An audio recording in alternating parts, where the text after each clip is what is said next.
A interpretação de Mateus, capítulo 16, versículo 28, nos desafia a mergulhar além da superfície e considerar as dimensões mais profundas que esse texto pode nos revelar, especialmente quando nós analisamos sob o prisma da teologia, sob o prisma da história, da cultura judaica e, em especial, do idioma grego.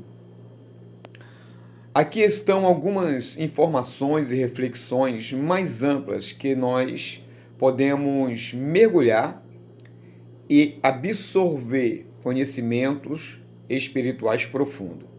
Shalom Vrahá, paz e bênção a todos. Eu sou o pastor Valdécio Batista e bem-vindo ao nosso canal.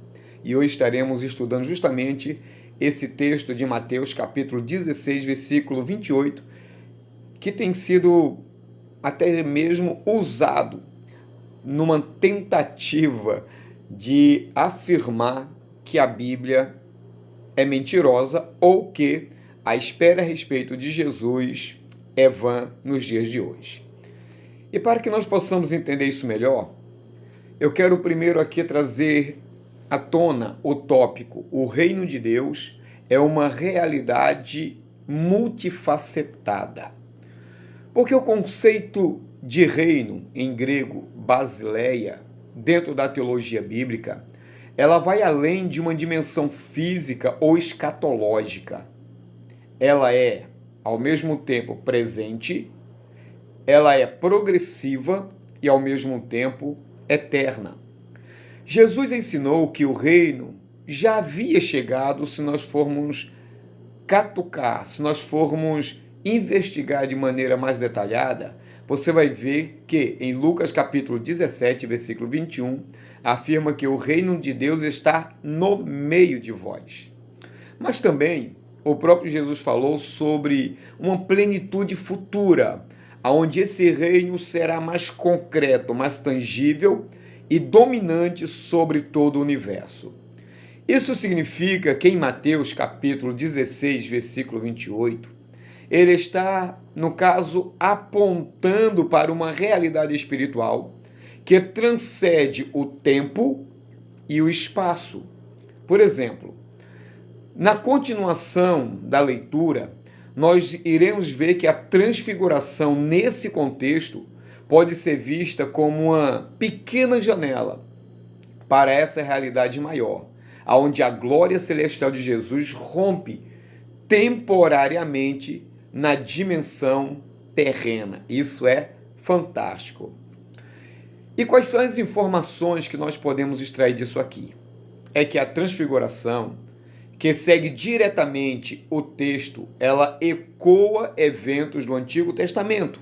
Por exemplo, no Monte Sinai, Moisés viu a glória de Deus, como está em Êxodo capítulo 31, do versículo 18 ao 23. Mas Jesus, ao mesmo tempo, ele é a glória de Deus encarnada, como podemos ver em João capítulo 1, versículo 14.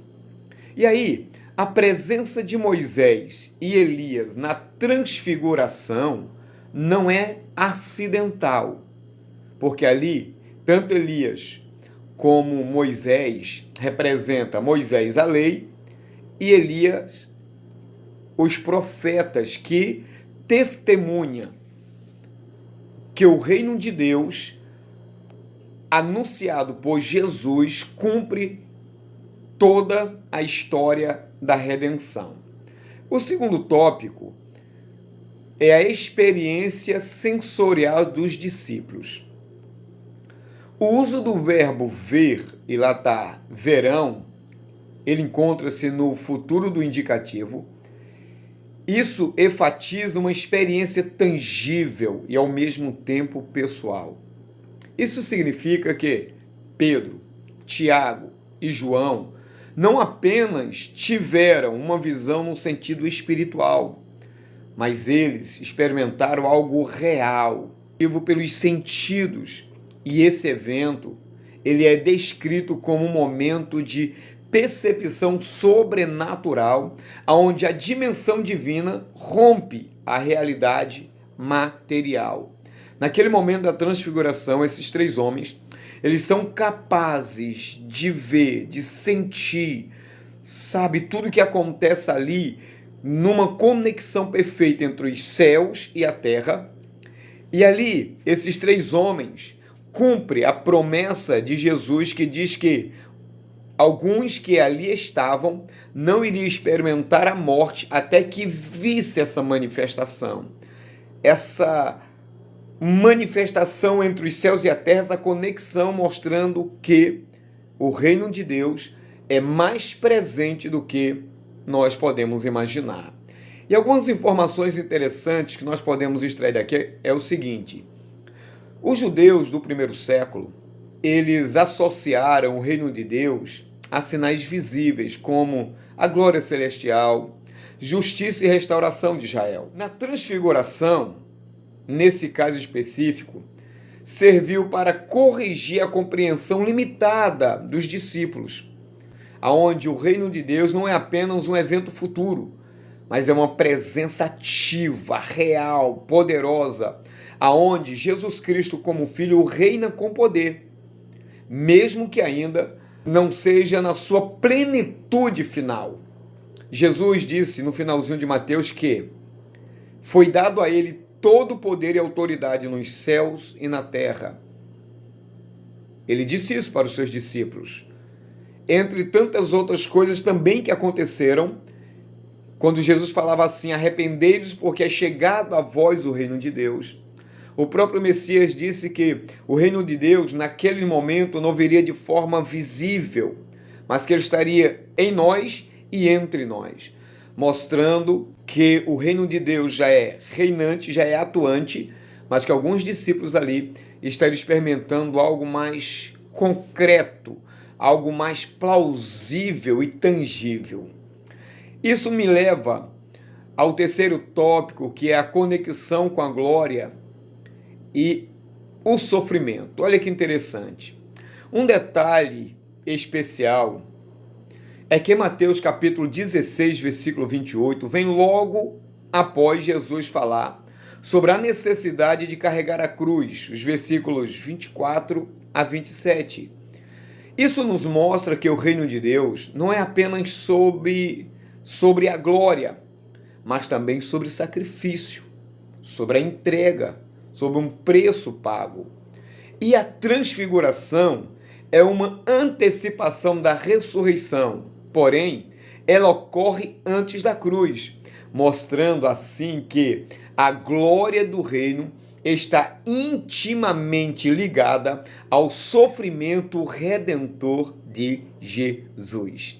E quais são as informações que nós podemos extrair dessas palavras ditas anteriormente? É que esse texto, ele aponta para uma teologia profunda, tipo, não há glória sem cruz.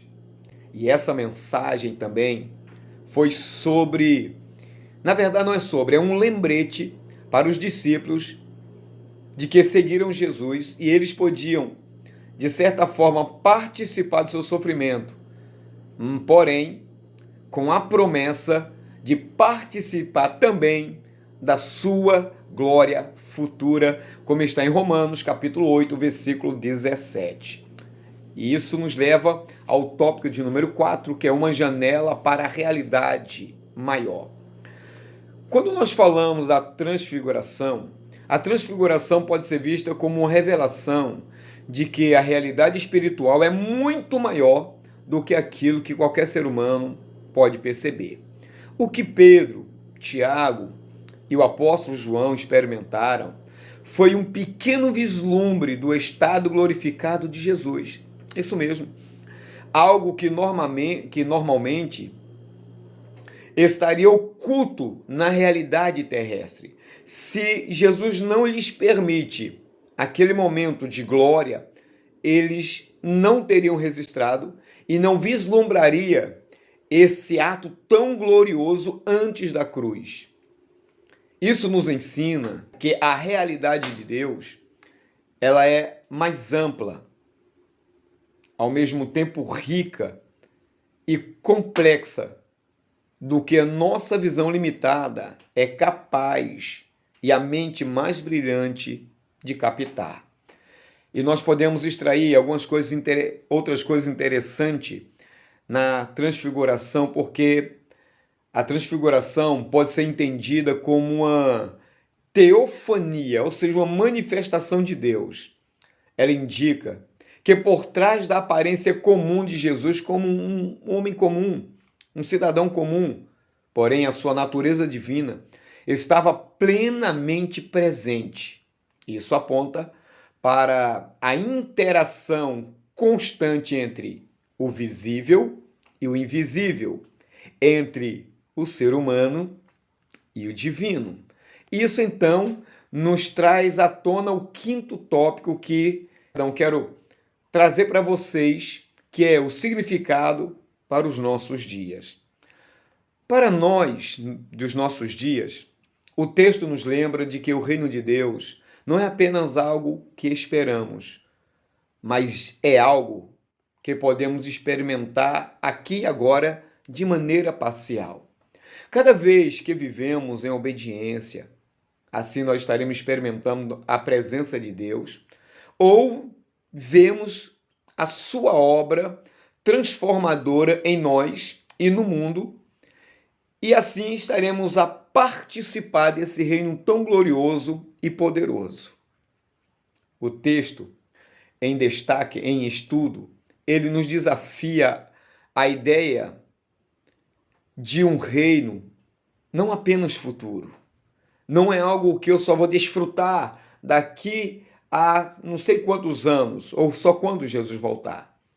O texto sugere que a manifestação do reino pode ocorrer a qualquer momento, seja em um evento sobrenatural ou na transformação diária dos que seguem Jesus. E assim, podemos concluir o seguinte, que Mateus, capítulo 16, versículo 28, não apenas é uma promessa cumprida para aqueles discípulos na transfiguração.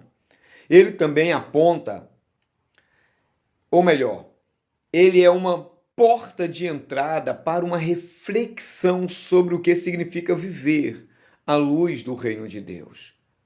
O que eu quero dizer com isso é o seguinte: isso é uma realidade que já começou, que está em andamento e que será plenamente revelada mais cedo ou mais tarde. Esse texto, ele nos lembra que o reino não é estático. Os vislumbres da glória de Deus que os discípulos experimentaram continuarão a ser oferecido aos seguidores de Cristo Jesus. Espero que esse texto tenha abençoado a sua vida. Não deixe de compartilhar. Não deixe de se inscrever no nosso canal, caso não seja inscrito. E deixe o seu comentário, porque só assim o nosso canal se torna relevante na mentalidade eletrônica dessa plataforma do YouTube, ok? Shalom, vrahá, paz e bênção, e até a próxima.